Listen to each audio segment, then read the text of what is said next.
আজকে রান্না করব চিকেন। চিকেনটাকে নিয়ে নিলাম, সবজিগুলোও কেটে নিয়েছি। আর চিকেনটা রান্না করব পেঁপে দিয়ে।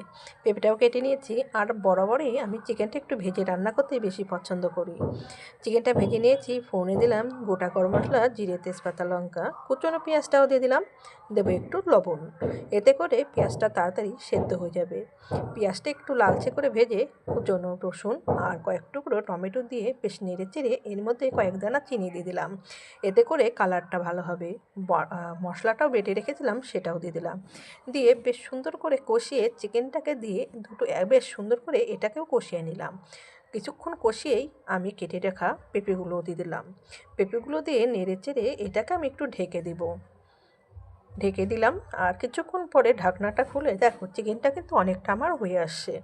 এভাবে আমি একটু কষিয়ে ঝোলটা দিয়ে দিলাম, আর হয়েও গেছে। এর মধ্যে আমি একে একে জিরের গুঁড়ো, গরম মশলার গুঁড়ো আর দেবো একটু ঘি দিয়ে নামিয়ে নিলাম ফ্রাইড রাইসের সঙ্গে চিকেন কষা।